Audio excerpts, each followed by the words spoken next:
ഇതിനെ തകർത്ത് കളഞ്ഞു. ഇന്നൊരു ആഭ്യന്തര പ്രശ്നമായി വന്നിരിക്കുന്നു. ഇസ്രയേലിന് ദേവാലയമില്ല. അന്ന് പകൽ കനകാംബീര്യമുള്ളൊരു പ്രഭാഷണം എൻ്റെ നാഥൻ ആലയത്തിനകത്ത് നടത്തി. അതിനുശേഷം യേശു ഒലിവുമലയിൽ പോയി. യേശു ഇങ്ങനെ പിതാവിൻ്റെ സന്നിധിയിലേക്ക് മുട്ടുമടക്കിയപ്പോൾ നമ്മുടെ കുഞ്ഞു വായിച്ചതാം. അവൻ ഒലിവുമലയിൽ തനിച്ചിരിക്കുമ്പോൾ ശിഷ്യന്മാർ യേശുവിൻ്റെ അടുക്കൽ വന്ന്, ഗുരു, അതെപ്പോൾ സംഭവിക്കും? നമ്പർ 1, നിന്റെ വരവ്, നീ പോയിട്ട് മടങ്ങി വരും. 2, ഈ ലോകം അവസാനിക്കും. അടയാളം. 1 more time revise that words. End of the world, second coming of Jesus. What about the signal? ഉടനെ യേശു പറഞ്ഞ എന്താ? കരമന കളിക്കാവുള്ള റോഡ് വരുമെന്നാണോ യേശു പറഞ്ഞ്? സന്തോഷമില്ലല്ലോ. മാർത്താണ്ഡത്ത് പുതിയ പാലം വരുമെന്ന് യേശു പറഞ്ഞു? ഇല്ല. ആരും നിങ്ങളെ തെറ്റിക്കാതിരിപ്പാൻ കരമുയരുന്നില്ലല്ലോ. പെന്തിക്കോസുകാരെ ഉയരുന്നില്ല. ആരും നിങ്ങളെ തെറ്റിക്കാതിരിപ്പാൻ സൂക്ഷിച്ചു കൊള്ളുവാൻ. തീർന്നില്ല. ഞാൻ ക്രിസ്തു എന്ന് പറഞ്ഞ് അനേക കള്ളക്രിസ്തുക്കളും കള്ളപ്രവാചകന്മാരും. തീർന്നില്ല. കർത്താവിന് വേണ്ടി ഇറങ്ങിയാൽ ഇന്നത്തെ സുവിശേഷം വീട്, ഇനോവ, പാറശാല എസ്റ്റേറ്റ്, കളിക്കാവിള വേറെ കടമുറി, അത് കഴിഞ്ഞ് മക്കൾ, കാനഡ. ഇതാ ഇന്നത്തെ സുവിശേഷം. കടന്നു വരുവീൻ, പ്രാപിച്ചു കൊണ്ടുപോകുവീൻ. സന്തോഷമില്ലല്ലോ. ആ സുവിശേഷത്തിൻ്റെ പേരാ കള്ള സുവിശേഷം. അങ്ങനെ ഒത്തിരി വിളയാട്ട് വീരന്മാർ ഈ പാറശാല, കളിക്കാവിള, മാർത്താണ്ഡ എല്ലാം ഉള്ളായിരുന്നു. എന്താ പരിപാടി? യേശുവിനെ പറ്റി പറയത്തില്ല, രക്ഷയെ പറ്റി പറയത്തില്ല, നിത്യതയെ പറ്റി പറയത്തില്ല, യേശു ക്രിസ്തുവിൻ്റെ മടങ്ങി വരവിനെ പറ്റി പറയത്തില്ല, മരണാനന്തര ജീവിതത്തെ പറ്റി പറയത്തില്ല. അല്ലാതെ ഈ യേശുവിനെ കണ്ടാൽ വീട്, കാറ്, അമേരിക്കൻ വിസ, ജെറ്റ്. സന്തോഷമില്ലല്ലോ. എന്നെക്കാൾ പ്രായമുള്ള ദേവശോഭനം പാശ്രിക്കും ഞങ്ങളൊക്കെ കൊല്ലങ്ങളായിട്ട് ഇന്ന് കേരളത്തെ ആരാണ്ട് പറയുന്നത് കേട്ടു, യേശുവിനെ കണ്ടാൽ അക്കൗണ്ടിൽ 1.5 കോടി വരുമെന്ന്. എന്തോ ഒരു നല്ല കാലം എന്നറിയാമോ? അതിനും നല്ല കാലം. സ്വോത്രം. ഞാനൊക്കെ കൊല്ലങ്ങളായിട്ട് പ്രസംഗിക്കുക. ഇത് കേട്ടിട്ട് ഒരക്കൗണ്ടേ ഉള്ളായിരുന്നു. ഒന്നുകൂടെ തുടങ്ങിയെങ്കിൽ ഒരു 50,000 വന്നെങ്കിൽ നന്നായെന്ന്. സ്വോത്രം. ഇതുവരെ ഞങ്ങളുടെ പ്രസംഗിക്കുന്നവരുടെ അക്കൗണ്ടിൽ 50,000 വന്നില്ല. അങ്ങനെ ആയിരുന്നു. ഞാൻ ഇവർക്ക് വല്ല കാണിക്കുകയും കൊടുത്തതിന്. സ്വോത്രം. ഇങ്ങനെ പറയുന്നവർ പലരും വരും. യേശുവിനെ പ്രസംഗിക്കാത്ത യോഗം കള്ളയോഗം, രക്ഷ പ്രസംഗിക്കാത്ത യോഗം കള്ളയോഗം. നാളെ വന്നില്ലേലും മതി, വേണ്ട. സ്വോത്രം. മാനസാന്തരം പ്രസംഗിക്കാത്ത യോഗം കള്ളയോഗം. അല്ലാതെ ഏതെങ്കിലും പേര് പറഞ്ഞ് കടന്നു വരുവിൻ, വിടുതൽ, സുനാമി, ഡുനാമി, ഡോക്സ, കോക്സ, ദ്വന്ദ്വയുദ്ധം, ഫയർ ഫൈറ്റിംഗ്, മുഴങ്കാൽ യുദ്ധം ഇങ്ങനൊക്കെ പറയുന്നതിനകത്തെന്നും സഹോദരിമാർ പെട്ടുപോകരുത്. പോകുന്നത് നമ്മുടെ സഹോദരിമാരാ. ഉപദേശിമാർക്കും അറിയാൻ തെറ്റിക്കാൻ പറ്റിയത് സഹോദരിമാരാ. പണ്ട് സർപ്പം ആരെയാ പിടിച്ച്? ആദമിനെയാണോ പിടിച്ച്? അവ്വാമാമയല്ലേ പിടിച്ച്? അതുപോലെ തന്നെ ഇവരാദ്യം തെറ്റിക്കുന്ന ചേച്ചി, കടന്നു വരൂ, പൈസ തരൂ, ടെലിവിഷൻ പ്രോഗ്രാമിന് പൈസ തരൂ. ചിലർ കൈയിരിക്കുന്ന സ്വർണം വരെ കൊടുത്തവരുണ്ട്. ഇനി കരയണ്ട, മിണ്ടാതിരുന്നാൽ മതി. സ്വോത്രം. പണ്ടത്തത് മറന്നാൽ മതി. സ്വോത്രം. ഇതൊന്നുമല്ല സത്യസുവിശേഷം. യേശു വന്ന എന്തിനാ? വീട് തരാനല്ല, കാറ് തരാനല്ല. മുമ്പേ അവൻ്റെ രാജ്യവും അവൻ്റെ നീതിയും അന്വേഷിക്കുമ്പോൾ നിങ്ങൾക്കൊരു കൊച്ചു വീട് തരുവാൻ എൻ്റെ ദൈവത്തിന് കഴിയും. ഒരു കാറ് തരുവാൻ ദൈവത്തിന് കഴിയും. നിങ്ങളുടെ കുഞ്ഞുങ്ങൾക്കൊരു വിവാഹം തരുവാൻ കഴിയും. ഒന്നേ അവൻ്റെ ട്രാക്കിനകത്ത് വചനപ്രകാരം ഇറങ്ങിയാൽ നിന്നെ അനുഗ്രഹിക്കുന്നവനാ സ്വർഗത്തിലെ ദൈവം. യേശു വന്നത് എന്തിനാ? പാപം ചെയ്ത മനുഷ്യൻ പാപത്തിൻ്റെ അന്ധകാരത്തിനകത്ത് ജഡപങ്കിലമായ ലോകത്തിൽ ജീവിക്കുമ്പോൾ അവൻ്റെ ദേഹം മരിക്കും. അപ്പോൾ ആത്മാവിന് മരണമില്ല. അതെവിടെ ചെല്ലും? പാതാളത്തിൽ, യാതനാസ്ഥലത്ത് വീഴാതിരിപ്പാൻ തൻ്റെ ഏകജാതനായ പുത്രനെ ലോകത്തിലേക്ക് അയച്ചു. എന്തിനു വേണ്ടിയാ? ഇതിൻ്റെ പേരാ സത്യസുവിശേഷം. മനുഷ്യൻ്റെ ആത്മാവിന് നിത്യതയുടെ കവാടങ്ങളിൽ എത്തിക്കുവാൻ സർവശക്തനായ കർത്താവ് തൻ്റെ പുത്രനെ ഭൂമിയിലേക്ക് അയച്ചു. അതുകൊണ്ടാണ് ഞങ്ങൾ പറയുന്ന സത്യസുവിശേഷം. ദാവീദിൻ്റെ സന്തതിയായി ജനിച്ച്, ജീവിച്ച്, മരിച്ച്, അടക്കപ്പെട്ട് 3-ാം നാൾ ഉയർത്തെഴുന്നേറ്റ യേശുവിനെ പ്രസംഗിക്കുക. അതത്രേ ഞങ്ങളുടെ സുവിശേഷം. കൊല്ലങ്കോട് കരമുയരുന്നില്ലല്ലോ. സ്വോത്രം. നിങ്ങൾക്ക് സന്തോഷമില്ല. സ്വോത്രം. അതുകൊണ്ട് ഈ സത്യവചനം പറയുമ്പോൾ കയ്യും വരത്തില്ല, കാലും വരത്തില്ല, കരവും ഉയരത്തില്ല. കുഞ്ഞെ, ഇവിടെ കുറേ വീടും നേടി, കുറേ ബാങ്ക് ബാലൻസും ഒക്കെ നേടി കർത്താവിൻ്റെ വരവിൽ കൈവിടപ്പെട്ടു പോയ വല്ല കാര്യമുണ്ടോ? സ്വോത്രം. അതിലും വൃത്തി ഈ യേശുവിനെ കണ്ട് നിത്യതയിലേക്ക് പോകണം. ഗുരു, അതെപ്പോൾ സംഭവിക്കും? നിന്റെ വരവിനും ലോകത്തിൻ്റെ അവസാനത്തിനും അടയാളം. 3 ലോകങ്ങൾ ബൈബിൾ ഡ്രോയിങ് വരയ്ക്കുന്ന പോലെ നിങ്ങൾക്ക് വരച്ചു കാട്ടിയേ ഞാൻ പോകത്തുള്ളൂ. ഒന്നാമത്തെ ലോകമാ പുരാതന ലോകം. ആദിയിൽ ദൈവം ആകാശവും ഭൂമി സൃഷ്ടിച്ചു. ഭൂമി പാഴും ശൂന്യവുമായിരുന്നു. ഇരുൾ വെള്ളത്തിന് മീതെ വ്യാപരിച്ചു. ആ ഇരുൾ ഭൂമിയിലുണ്ട്. പക്ഷേ ദൈവത്തിൻ്റെ പരിശുദ്ധാത്മാവ് വെള്ളത്തിന് മീതെ പരിവർത്തിച്ചുകൊണ്ടിരുന്ന ആ ലോകമാ പഠിക്കുന്ന കുഞ്ഞുങ്ങൾ ബൈബിൾ കോളേജ് സ്കോളേഴ്സ് എഴുതാം. കാസ്മോസ്. അത് പോയി നോഹയുടെ കാലത്തെ പ്രളയം, ഇന്നത്തെ രണ്ടാമത്തെ ലോകം, ഇതിൻ്റെ പേര് അയോൺ. പത്രോസ് ലീഗ പറഞ്ഞിട്ടുണ്ട് ഈ ലോകം എന്തിനു വേണ്ടി. 2 പത്രോസ് 3:10 കർത്താവിൻ്റെ ദിവസം കള്ളനെ പോലെ വരും. ആകാശം കൊടുമുഴക്കത്തോടെ ഒഴിഞ്ഞു പോകും, മൂലപദാർത്ഥം കത്തും, ഭൂമിയും അതിൻ്റെ സകല പണികളും വെന്തു പോകും. ആ ലോകമാ അയോൺ. ദൈവമക്കളുടെ ഒരു പ്രത്യാശയുണ്ട്. അതുകൊണ്ടല്ലേ ഏറെ ദൂരം കടന്ന് നിങ്ങൾ ഇവിടെ വന്നത് കൊല്ലങ്കോട്.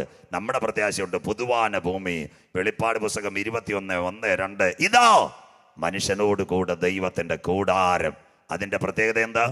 അന്ന് റോസയിൽ മുള്ള് കാണത്തില്ല, സന്തോഷമില്ലല്ലോ. തെങ്ങയിൽ കള്ള് കാണത്തില്ല, കഞ്ചാവ് ചെടി വിഷവും കാണത്തില്ല. നമ്മുടെ കൊച്ചു പിള്ളേർ കടുവായും പുലിയുമായിട്ട് ക്രിക്കറ്റ് കളിക്കുമെന്ന്, സന്തോഷമില്ലല്ലോ.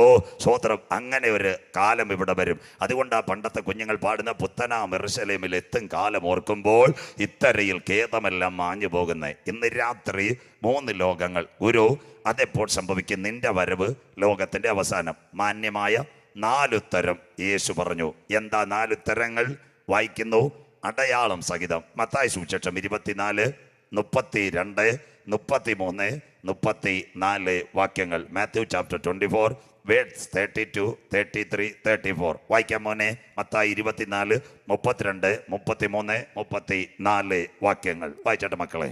അത്തിയെ നോക്കി ഒരു ഉപമ പഠിപ്പീൻ. അത്തിയെ നോക്കി ഒരു ഉപമ പഠിപ്പീൻ. അതിന്റെ കൊമ്പ് ഇളതായി ഇല തളിർക്കുമ്പോൾ വേനലെടുത്തു എന്ന് നിങ്ങൾ അറിയുന്നുവല്ലോ. അത്തി തളിർത്തു, കൊമ്പിളതായി വേനൽ. അവിടെ ഒരു വാക്ക് നിർത്തണം മോനെ.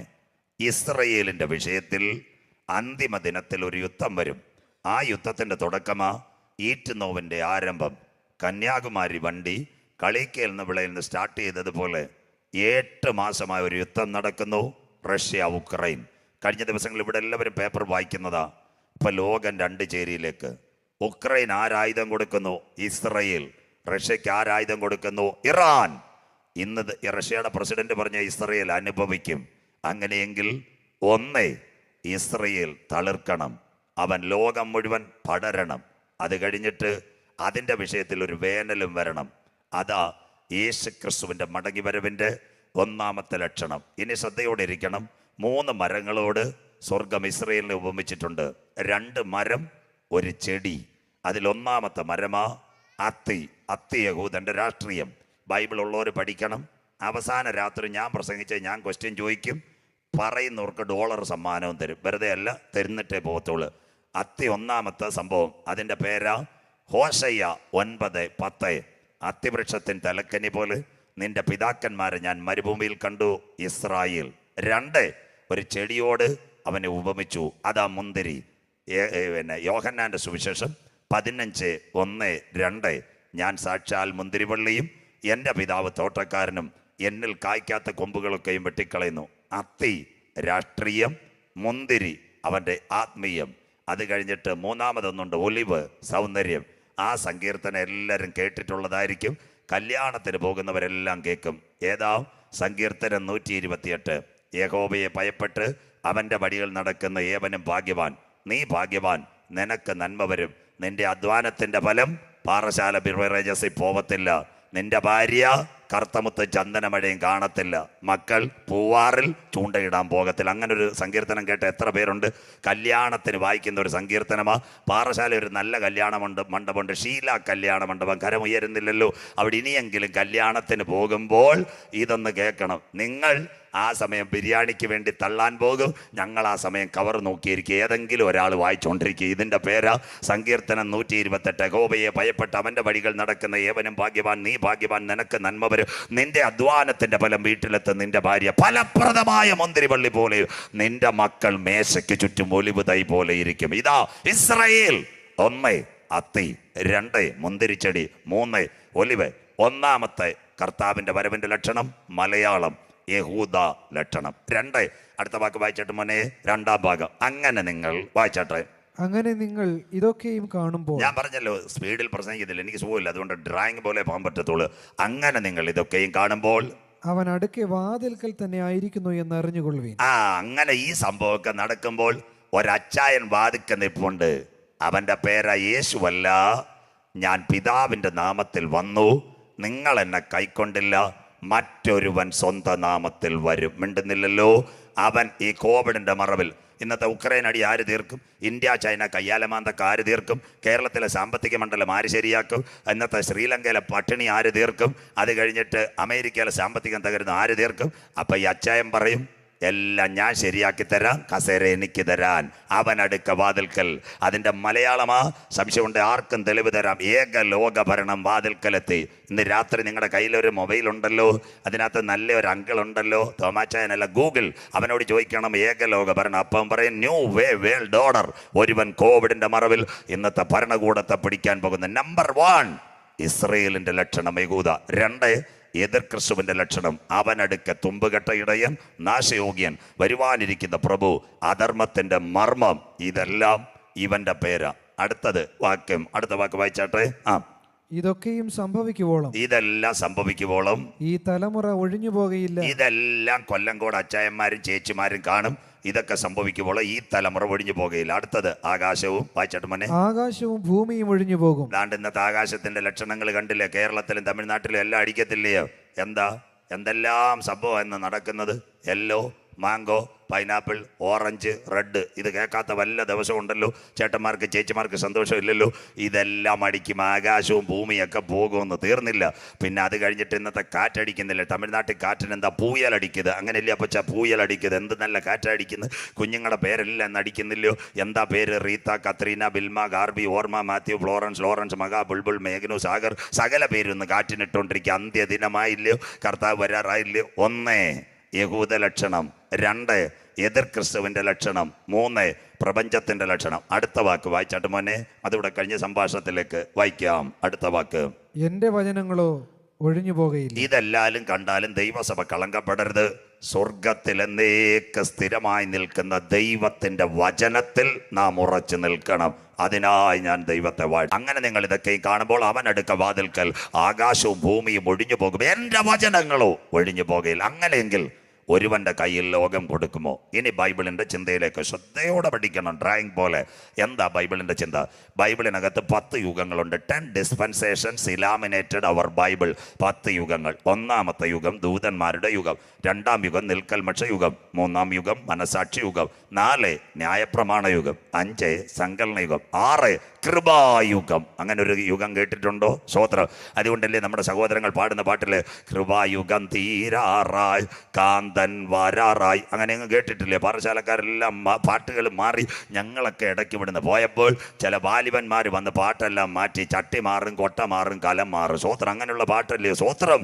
അതൊന്നും വല്ല പാട്ട്. കൃപായുഗം തീരാറായി.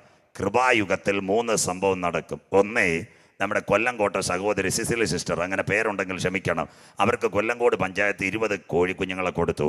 അത് കഴിഞ്ഞ് ബ്ലോക്കിൽ നിന്ന് മെമ്പറും 20 കോഴിക്കുഞ്ഞുങ്ങളെ കൊടുത്തു. 40 കോഴിക്കുഞ്ഞുങ്ങൾ, 2 കൂട്. നാടൻ ഭാഷ. അപ്പോൾ രാവിലെ മീൻ കൊണ്ടുവരുന്ന ചെറുപ്പക്കാരൻ ഓട്ടോയുമായിട്ട് വന്നു. ഈ സഹോദരിക്ക് കുറച്ച് മീൻ കൊടുത്തു, നെത്തോലിയ. അപ്പം മകളുടെ പേരാ ജ്യോതി. അവളോട് പറഞ്ഞു, മോളെ ഞാൻ മീൻ നന്നാക്കുമ്പോൾ നീ കോഴിക്കൊച്ചുങ്ങളെ തുറന്നു വിടണം. 9 മണിക്ക് മീൻ നന്നാക്കാൻ സഹോദരി 2 ചട്ടിയിലെടുത്തു. മുരിങ്ങയുടെ ചവിട്ടിലിരുന്ന് മീൻ നന്നാക്കുക. മോളോട് പറഞ്ഞ് കോഴിക്കുഞ്ഞുങ്ങളെ തുറന്നു വിടാൻ. കോഴിക്കുഞ്ഞുങ്ങൾ പക്കം ചേച്ചിയുടെ ചുറ്റും ഇരുന്നു. ആ സമയത്ത് ആരും അറിയാതെ ഒരു പരുന്ത് മുരിങ്ങയുടെ മേളിലും ഇരുന്നു. സ്വോത്ര. മീൻ നന്നാക്കിയതിന് ശേഷം ചേച്ചി അകത്ത് ഇത് വെക്കാൻ പോയപ്പോൾ പരുന്ത് ഒറ്റ ഡൈവ് താഴെ വന്ന് 3 കുഞ്ഞുങ്ങളെ ഒരു കാലിൽ, മറ്റേ 3 കുഞ്ഞുങ്ങളെ മറ്റേ കാലിൽ ഒറ്റ ഇറുക്കിറുക്കി. കുഞ്ഞുങ്ങൾ ഒരു നിലവിളി, കിയോ കിയോന്ന്. ലാബിനെ നമ്മുടെ സിസിലി ചേച്ചി പെരേന്ന് ഒരൊറ്റ ചാട്ടം, കൊണ്ടുപോയി എന്ന്. സ്വോത്രം. അങ്ങനെ ഒരു സംഭവം കൃപായുഗത്തിൽ ഇവിടെ നടക്കാൻ പോകുന്നു. അതിൻ്റെ പേരാ എന്താണെന്നറിയാമോ? കണ്ണിമയ്ക്കുന്ന വേഗത്തിൽ നാം രൂപാന്തരപ്പെടും. അതിന് ഇംഗ്ലീഷിൽ പറയുന്നു റാപ്ചർ. അതിൻ്റെ അർത്ഥം മനുഷ്യൻ മരണം കാണാതെ മധ്യാകാശത്തിൽ എടുക്കപ്പെടും. അതിൻ്റെ മലയാളം സഭയുടെ ഉൽപ്രാപണം. പെന്തിക്കോസുകാരൻ്റെ അല്ല, മർത്തോമയുടെ അല്ല, CSയുടെ അല്ല, RCയുടെ അല്ല. രക്ഷിക്കപ്പെട്ട ദൈവമക്കൾ മരണം കാണാതെ മധ്യാകാശത്തിൽ എടുക്കപ്പെടും. അതിൻ്റെ പേരാ സഭയുടെ ഉൽപ്രാപണം. രക്ഷിക്കപ്പെട്ട ദൈവമക്കളുടെ കൂട്ടം. അത് കഴിഞ്ഞാൽ വചനം പഠിച്ചുകൊണ്ടേ ഇറങ്ങാവൂ. അതിനുശേഷം ഒരു അന്തിമ യുദ്ധം നടക്കും. അതാ റഷ്യ ഇസ്രയേലിൻ്റെ ഫൈനൽ. എസെക്കിയേൽ 39:1-2. അല്ലയോ മനുഷ്യപുത്ര, നീ ഗോഗിനെ കുറിച്ച് വിളിച്ചു പറയേണ്ടത്. ഗോഗ് ഇന്നത്തെ Russia. രോഷ്, Meshach, ട്രൂബൽ. Russia, Moscow, Tabasco എന്നിവയുടെ പ്രഭുവായ ഗോഗേ, ഞാൻ നിനക്ക് വിരോധമായിരിക്കുന്നു. ഇന്നത്തെ ഇസ്രയേൽ, റഷ്യ, ഇറാൻ, ഞാൻ നിനക്ക് വിരോധമായിരിക്കുന്നു. ഞാൻ നിന്നെ താടിയലിൽ ചൂണ്ടൽ കൊളുത്തിയും ആറിലൊന്ന് ശേഷിപ്പിച്ച് വടക്കേ അറ്റത്ത് ഗോലാൻ കുന്നുകൾ സിറിയയിൽ നിന്ന് പുറപ്പെടുവിച്ച് ഇസ്രായേൽ പർവ്വത നിരകളിൽ എത്തിക്കും. അതിൻ്റെ പേര് മൂന്നാം ലോക മഹായുദ്ധം. സഭയെടുക്കപ്പെട്ടാൽ അത് കഴിയുമ്പോൾ ലോകം അവസാനിക്കത്തില്ല. ഈ ലോകത്തെ ഭരിക്കുവാൻ ഒരുവൻ വരും. അതാ കോവിഡ് ഒരുവന്റെ കയ്യിലേക്ക് ലോകം കൊടുക്കാൻ പോകുന്നു. അങ്ങനെ ഒരുവൻ വരും. എപ്പോൾ വരും? വെളിപ്പാട് പുസ്തകം 13-ാം അധ്യായം 1-2 വാക്യങ്ങൾ പഠിച്ചോണ്ടേ പോകാവൂ. വെളിപ്പാട് 13:1-2 വായിക്കാൻ മോനെ. എപ്പോൾ? അപ്പോൾ വായിച്ചാട്ടെ. അപ്പോൾ 10 കൊമ്പും 10 കൊമ്പും 7 തലയും കൊമ്പുകളിൽ 10 രാജമുടിയും തലയിൽ ദൂഷണനാമങ്ങളും ഉള്ളൊരു മൃഗം ഒരു മൃഗം സമുദ്രത്തിൽ നിന്ന് കയറുന്നത് ഞാൻ കണ്ടു. അപ്പം ശ്രദ്ധിച്ചോണേ. 10 കൊമ്പ്, 7 തല, കൊമ്പുകളിൽ 10 രാജമുടി. ക്ലിയർ ആക്കി തരാം. ആരാ 10 കൊമ്പ്? ഇന്നത്തെ യൂറോപ്യൻ യൂണിയൻ. ആ യൂറോപ്യൻ യൂണിയൻ തകരുന്നോണ്ട് 44 ദിവസം കൊണ്ട് ഒരു സഹോദരി രാജിവെച്ചു. കരമുയരുന്നില്ലല്ലോ. വാർത്ത വായിച്ചവർ കണ്ടില്ലേ? 44 ദിവസം കൊണ്ട് ബ്രിട്ടനിലെ പ്രധാനമന്ത്രി ഗുഡ് ബൈ. ലോക ചരിത്രത്തിൽ സന്തോഷമില്ലല്ലോ. ഇനി 3-ാമത്തെ പ്രധാനമന്ത്രി വരാൻ പോവാ. ഈ വർഷം 1 വന്നു, ബോറിസ് ജോൺസൺ. അത് കഴിഞ്ഞ് ലിസ്ട്രസ് വന്നു. ഇന്നൊരു ഇന്ത്യക്കാരൻ ഇങ്ങനെ പുറകെ നിൽക്കുക. പക്ഷേ ബ്രിട്ടൻകാർ കൊടുക്കുന്നില്ല. പണ്ട് അവരിവിടെ വന്ന് നമ്മളെ ചവിട്ടി അതിച്ചതില്ല. അതുകൊണ്ട് അവനെ ഇനി ഒരു ഇന്ത്യക്കാരൻ ഭരിക്കേണ്ടെന്ന് വിചാരിച്ച അവർ പ്രശ്നത്തിൽ ഋഷി സുനക്. അങ്ങനെയെങ്കിൽ 12 രാഷ്ട്രങ്ങളുണ്ട് യൂറോപ്യൻ യൂണിയൻ. പലരും തെറ്റിദ്ധരിക്കും 27 രാഷ്ട്രങ്ങളാണ് EU, ഇന്നത്തെ യൂറോ കറൻസിയുടെ. അതിൽ 12 വോട്ടവകാശം, ബാക്കിയുള്ളവർ വെറുതെ ഇരിക്കാം. ആ രാഷ്ട്രങ്ങളൊന്ന് Belgium, France, Italy, East Germany, Luxembourg, Netherland, Portugal, Spain, Denmark, Greece, Ireland, Britain. അതുകൊണ്ട് ഞങ്ങളുടെ കുഞ്ഞുങ്ങൾ പാടും, ഭരണകൂടങ്ങൾ തകരുന്നു കോവിഡിൻ്റെ മറവിൽ. ഇതാ കിടക്കുന്നു. ബ്രിട്ടനിൽ ഒരു സഹോദരി 44 ദിവസം കൊണ്ട് പറഞ്ഞു, എന്നെ കൊണ്ട് പറ്റത്തില്ല, ഗുഡ് ബൈ. ആൻറ്റി ക്രൈസ്റ്റിന് വഴിയൊരുക്കുന്നു. 7 തല. പലരും വിചാരിക്കും ഇത് 7 തലയെന്ന് പറഞ്ഞാൽ ബുദ്ധിജീവിയാന്ന് തോന്നുന്നു. അല്ല, തല 7 = 7 മല. കുഞ്ഞെ ബൈബിൾ ഒന്ന് എടുക്കാം. വെളിപ്പാട് പുസ്തകം 17:8-9. നിങ്ങൾ പഠിച്ചോണ്ടേ പോകാവൂ. ഞാൻ സ്പീഡിൽ പോയാൽ നിങ്ങൾക്ക് പറ്റത്തില്ല. നിങ്ങൾ പഠിക്കണം. വെളിപ്പാട് 17:8-9 എടുത്താട്ട് മോനെ. ഇവിടെ ജ്ഞാനം കൊണ്ടാരംഭം. വായിച്ചാട്ടെ. വെളിപ്പാട് 17:8-9 മോനെ നിർത്താട്ടെ. വായിച്ചാട്ടെ. വെളിപ്പാട് പുസ്തകം. നീ കണ്ട മൃഗമോ ഉണ്ടായിരുന്നതും ഇപ്പോൾ ഇല്ലാത്തതും. അതിന്റെ പേരാ റോമാ സാമ്രാജ്യം. അടുത്തത് ഇനി അഗാധത്തിൽ നിന്ന് കയറി ഉലകത്തെ പിടിക്കുവാൻ വരാൻ പോകുന്നു. അടുത്ത വാക്ക് നാശത്തിലേക്ക് പോകുവാൻ ഇരിക്കുന്നതുമാകുന്നു. ഇവിടെ ഈ തലയുടെ കാര്യം ഒന്ന് വായിച്ചിട്ട് മോനെ. ഇവിടെ അടുത്ത വാക്ക് ഇവിടെ ഉണ്ടായിരുന്നതും ഇല്ലാത്തവനും വരുവാനുള്ളവനുമായ. 17:8-9 സ്ത്രീ ഇരിക്കുന്ന തല 7 മല. അതിന്റെ ഏത് വാക്യ? 17:8-9 ഒന്ന് നോക്കിയാട്ട് മോനെ. ഇവിടെ ജ്ഞാനം കൊണ്ട് ഇവിടെ ജ്ഞാനബുദ്ധിയുണ്ട്. തല 7 സ്ത്രീ ഇരിക്കുന്ന 7 മലയാകുന്നു. ഇപ്പം ക്ലിയറായി നമ്മുടെ കൊല്ലങ്കോട് വിശ്വാസികൾക്ക്. പലരും വിചാരിക്കും 7 തലേന്ന് മനുഷ്യനുണ്ടോ? പണ്ട് കേരളത്തിൽ പറയാറുണ്ട് ലീഡർ K. കരുണാകരന് 3 തലയുണ്ടെന്ന്, അതുകൊണ്ട് ലീഡർ എന്ന് വിളിച്ചെന്ന്. അപ്പം ചില കോൺഗ്രസ്സുകാർ പറഞ്ഞ് ലീഡറിന് 3 ഉള്ളായിരുന്നു, ഞങ്ങളുടെ ഉമ്മൻചാണ്ടി സാറിന് 5 തലയുണ്ടെന്ന്. സോളാർ സരിത എല്ലാം ഒതുക്കിയില്ല. അങ്ങനെ എന്തൊരു തലയാന്ന് സ്വോത്ര. ആ തലയല്ല ഈ തല. ഈ തല 7 മല. എവിടാ ഈ തലയെന്നറിയാമോ? മല. ഇറ്റലിയിൽ ഒരു നദിയുണ്ട്. ആ നദിയുടെ പേരാ ടൈബർ. ടൈബർ നദി തീരത്ത് അക്കരയ്ക്ക് 7 മലയുണ്ട്. ക്യാപിറ്റോളിൻ, പാലിറ്റേലിയൻ, അവൻറ്റേൻ, കൊറിയൻ, വിമനൽ, എസ്കലൻ, ഡാനിക്കുലൻ. അങ്ങനെ ഒരു ഭരണകൂടം ഇന്ന് അവിടെയുണ്ട്. ഇന്നത്തെ ഏറ്റവും നല്ല മതസംഘടന ഉലകത്തെ പിടിക്കാൻ പോകുന്നു. 10 കൊമ്പ്, 7 തല, കൊമ്പുകളിൽ 10 രാജമുടി. രാജമുടി എന്ന് പറഞ്ഞാൽ ഭരണം. ധനവകുപ്പ്, ആരോഗ്യ വകുപ്പ്, അത് കഴിഞ്ഞ് കാർഷിക വകുപ്പ്, അത് കഴിഞ്ഞിട്ട് ജനത്തിൻ്റെ ഫുഡ് സപ്ലൈസ്. ഇതിൻ്റെ ആ രാജമുടി ഒരു മന്ത്രിസഭയിലെ മന്ത്രി അംഗങ്ങളെപ്പോലെ യവൻ്റെ കയ്യിൽ മുഴുവൻ എത്തും ഏകലോക ഭരണം. അതാ രാജമുടി. രാജാവിൻ്റെ ശിരസിലുള്ള മുടിയ ഓരോ വകുപ്പുകൾ കൈകാര്യം ചെയ്യും. അപ്പോൾ 10 കൊമ്പ്, 7 തല, കൊമ്പുകൾ 10 രാജമുടി. ദൂഷണനാമം എതിർ ക്രിസ്തു, തുമ്പുകെട്ട ഇടയൻ, നാശയോഗ്യൻ, വരുവാനിരിക്കുന്ന പ്രഭു. സമുദ്രത്തിൽ നിന്ന്, സമുദ്രം പൂവാറിലെയും കൊല്ലങ്കോടെയും കടലല്ല, ജനത്തിൻ്റെ ഇടയിൽ നിന്ന് യവൻ എഴുന്നേറ്റ് വരും. അങ്ങനെ ഒരുവനെ ലോകം കാണാൻ പോകുന്നു. മോനെ, ഇനി വെളിപ്പാട് 13:2 വരണം. വെളിപ്പാട് 13:2 വചനം പഠിച്ചുകൊണ്ട് പോകാം. വായിച്ചാട്ടെ. ഞാൻ കണ്ട മൃഗം പുള്ളിപ്പുലിക്ക് സദൃശ്യവും. അങ്ങനെ നിൽക്കട്ടെ. 1 പുള്ളിപ്പുലി. തകർന്നു പോയ ഗ്രീസിനെ കാണിക്കുന്നു. അലക്സാണ്ടറുടെ സാമ്രാജ്യത്തിൽ നിന്ന് യവൻ എഴുന്നേറ്റ് വരും. പിന്തുണ ഗ്രീസ്. 2 അടുത്തത് അടുത്ത വാക്ക് മോനെ, അടുത്തത് പുള്ളി കാൽ. അതിന്റെ കാൽ ആ കരടിയുടെ കാൽ പോലെയും. ഇന്ന് റഷ്യയോട് ചേർന്ന് നിൽക്കുന്ന ആരാ? ഇറാനാ കരടിക്കാൽ. അടുത്ത വാക്ക് വായിച്ചാട്ടെ. അതിന്റെ വായ് വായിച്ചാട്ടെ. അതിന്റെ വായ് സിംഹത്തിന്റെ വായ് പോലെയുമായിരുന്നു. അതിന്റെ വായ് സിംഹത്തിന്റെ വായ് പോലെയുമായിരിക്കും. സിംഹത്തിന്റെ വായ് ഏതാ? ഇന്നത്തെ ഇറാഖ്, ഇറാൻ, ഇന്നത്തെ തകർന്ന ഗ്രീസ്, ഇതിന്റെ നടുവിൽ കൂടി ഒരു ഭരണാധികാരി ഉലകത്തെ ഭരിക്കുവാൻ എഴുന്നേറ്റ് വരും. അവൻ അടുക്ക വാതിൽക്കൽ. അടുത്ത വാക്ക്, ഏദന്റെ പൂങ്കാവനത്തിൽ ആദ്യത്തെ കുടുംബത്തെ തകർത്ത ഒരു വ്യക്തിയുണ്ട്, സർപ്പം. ആ സർപ്പം വെളിപ്പാടിൽ മഹാസർപ്പമായി മാറിയിരിക്കുന്നു. അടുത്ത വാക്ക് വായിച്ചാട്ടെ. അതിന് മഹാസർപ്പം വലിയ ശക്തി. വായിച്ചാട്ടെ മോനെ. സിംഹാസനവും വലിയ അധികാരവും കൊടുത്തു. Muscle power, money power, banking power, crown power മുഴുവൻ കോവിഡിന്റെ മറവിൽ ഒരുവന്റെ കയ്യിലേക്ക് പോയി. കരമുയരുന്നില്ലല്ലോ. സ്വോത്രം. ഇപ്പൊ ക്ലിയർ ആയില്ലേ ഗുരു? അതെപ്പോൾ സംഭവിക്കും? നിന്റെ വരവിനും ലോകത്തിന്റെ അവസാനത്തിനും അടയാളം യേശു പറഞ്ഞു, അത്തിയെ നോക്കി ഒരു ഉപമ പഠിപ്പീൻ, അതിന്റെ കൊമ്പിളതായി ഇല തളിർക്കുമ്പോൾ വേനൽ. അങ്ങനെ നിങ്ങൾ ഇതൊക്കെയും കാണുമ്പോൾ അവൻ അടുക്ക വാതിൽക്കൽ. ഒരിടത്ത് റഷ്യ ഉക്രൈൻ ഈറ്റുനോവിന്റെ ആരംഭം, മറു സൈഡിൽ എതിർ ക്രിസ്തുവിന് വേണ്ടി ലോകം വഴിയൊരുക്കുന്നു. തീർന്നില്ല. അങ്ങനെയെങ്കിൽ ബൈബിളിനകത്ത് 2 പ്രവചനങ്ങൾ നിർണായകം. ഒന്ന്, പുതിയ നിയമത്തിൽ ഒരു രാഷ്ട്രീയ പ്രവചനമേ ഉള്ളൂ. ആ പ്രവചനമാ വെളിപ്പാട് പുസ്തകം. പത്മോസിന്റെ ഏകാന്തതയിൽ നാട് കടത്തപ്പെട്ട യോഹന്നാൻ വയോധികനായിരിക്കുമ്പോൾ സ്വർഗം കൊടുക്കുന്ന ദിവ്യദർശനമാ വെളിപ്പാട് പുസ്തകം. പുതിയ നിയമം 27. പഴയ നിയമം 27 അനുഗ്രഹിക്കപ്പെട്ട ഒരു പ്രവാചകനുണ്ട്, ദൈവത്തിന്റെ പ്രിയപുരുഷൻ ദാനിയേൽ. സ്വോത്രം. അവൻ എവിടെ കടന്നു? ബാബേലിന്റെ പ്രവാസത്തിനകത്ത് കടന്നു. അപ്പോൾ ദാനിയേലിനോട് ദൈവം പറഞ്ഞു, അന്ത്യകാലത്ത് ഒരുവൻ ഭരണത്തിലേക്ക് വരും. ഇനി പഠിച്ചുകൊണ്ടേ പോകാൻ പറ്റൂ. വായിക്കുന്നു ദാനിയേൽ പ്രവചനം 7-ാം അധ്യായം 7-8 വാക്യങ്ങൾ. നിങ്ങൾ ഇത് നോട്ട് ചെയ്താൽ നിങ്ങൾക്കും പ്രസംഗിക്കാം. 2 കാശ് കിട്ടുകയും ചെയ്യും. സന്തോഷമില്ലല്ലോ. ദാനിയേൽ പ്രവചനം 7-8 വാക്യങ്ങൾ വായിച്ചാട്ട് കുഞ്ഞെ. അവരുടെ വായിച്ചാട്ട്. രാത്രി ദർശനത്തിൽ പിന്നെയും ഘോരവും ഭയങ്കരവും അതിബലവുമുള്ളൊരു നാലാമതൊരു മൃഗത്തെ കണ്ടു. അപ്പം കൊല്ലംകോട് വിചാരിക്കും ഈ ആന്റി ക്രൈസ്റ്റ് എന്തോ കുറുക്കനാന്നോ, അത് കഴിഞ്ഞിട്ട് പുലിയാന്നോ കടുവയാന്നോന്ന്. ബൈബിള് മൃഗം എന്ന് പറയുന്ന ഭരണാധികാരിയാ. സന്തോഷമില്ലല്ലോ.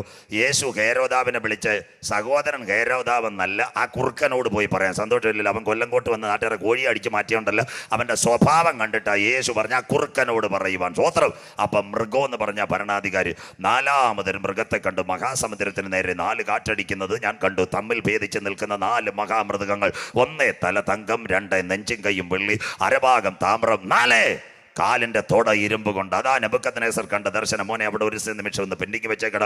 1-ാമത്തെ ഭരണാധികാരി ബാബേൽ നെബൂഖദ്നേസർ. 2 നെഞ്ചും കൈയും വെള്ളി, മേദ്യപാർശ്വയുടെ ചക്രവർത്തി ദാര്യാവേശും കോരശും. അടുത്തത് 3-ാമത്തെ ഗ്രീസിലെ ഒറ്റക്കൊമ്പനായ അലക്സാണ്ടർ ഇന്ത്യ വരെ ഭരിച്ചു കൊണ്ടിരുന്നു. 4 ഇവിടുത്തെ 1947 വരെ ഭരിച്ച റോമാ സാമ്രാജ്യം. ഇതാ ബൈബിളും ചരിത്രവും. ഇത് പഠിക്കാതെ കേരള യൂണിവേഴ്സിറ്റിയിൽ നിന്ന് ബിരുദം കിട്ടത്തില്ല. ദാനിയേൽ 7-8 അധ്യായങ്ങൾ. 4-മതൊരു മൃഗത്തെ ഞാൻ കണ്ടു. അടുത്ത വാക്ക് വായിച്ചിട്ട് മോനെ. 4-മതൊരു മൃഗം. അടുത്തത് അതിബലമുള്ള 4-മതൊരു മൃഗത്തെ കണ്ടു. ഇപ്പം വായിച്ചോണം അതിനെന്തൊക്കെ പ്രത്യേകത. അടുത്ത വായിച്ചാട്ടെ. അതിന് വലിയ ഇരുമ്പ് പല്ല് ഉണ്ടായിരുന്നു. ലോകത്തെ മേയ്ക്കുവാനുള്ള ഇരുമ്പ് പല്ല് അവന്റെ കരങ്ങളിലേക്ക് കിട്ടും. ചക്രത്തെ മെതിക്കുന്നത് പോലെ ലോകത്തെ മേയ്ക്കുവാനുള്ള ഇരുമ്പ് പല്ല് അവന്റെ കയ്യിൽ കിട്ടും. അടുത്ത വാക്ക്.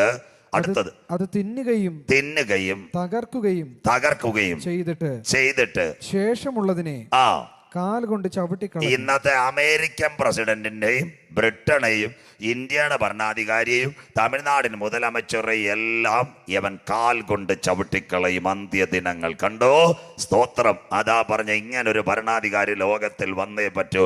ഈ ശേഷിച്ച ഭരണങ്ങളെ ചവിട്ടിക്കളയും. അടുത്ത വാക്ക് 3 കൊമ്പ്. അടുത്ത വാക്ക് വായിച്ചാട്ടെ. മുൻപേ കണ്ട സകല മൃഗങ്ങളിലും വെച്ച്. ഇന്ന് ലോകം ഭരിച്ച ഭരണാധികാരിൽ വെച്ച് ഏതാ? കാറൽ മാർക്സോ, ഏംഗൽസോ, സ്റ്റാലിനോ, പിന്നെ ലെനിനോ, അവരെയൊക്കെ വെച്ച് ഇവൻ വായിച്ചോട്ട്. വ്യത്യാസമുള്ളൊരു ഭരണാധികാരി വരുന്നു. ഇനി വെളിപ്പാടുമായിട്ട് കമ്പയർ. ഇതാ ബൈബിളിന്റെ തനിമ. അതിന് വായിച്ചോട്ട് മക്കള്. അതിന് 10 കൊമ്പുണ്ടായിരുന്നു. കരമുയരുന്നില്ലല്ലോ. വെളിപ്പാടിനകത്തും 10 കൊമ്പ്, ദാനിയേലിനകത്തും 10 കൊമ്പ്. 12. ഇതാ ബൈബിളിന്റെ തനിമ. ഇതാ ബൈബിളിന്റെ നൈർമല്യത. ഇതാ ബൈബിളിന്റെ വൈശിഷ്ട്യത. അപ്പൊ എന്താ ബൈബിൾ? ദാനിയേലും യോഹന്നാനും തങ്ങൾ കണ്ടിട്ടുണ്ടോ? ഇല്ലല്ലോ, കരമുയരുന്നില്ലല്ലോ. ഈ യോഹന്നാൻ ജനിക്കുന്നതിന് മുമ്പ് 2550 കൊല്ലം, അഥവാ യോഹന്നാൻ ജനിക്കുന്നതിന് 550 കൊല്ലം മുമ്പ് 12 അധ്യായം ദാനിയേൽ എഴുതിയതാ, ദാനിയേലിന്റെ പ്രവചനം. എന്നാൽ സ്വർഗത്തിലെ ദൈവം അന്ന് അരുളപ്പാട് കൊടുത്ത എന്താ? നമ്മുടെ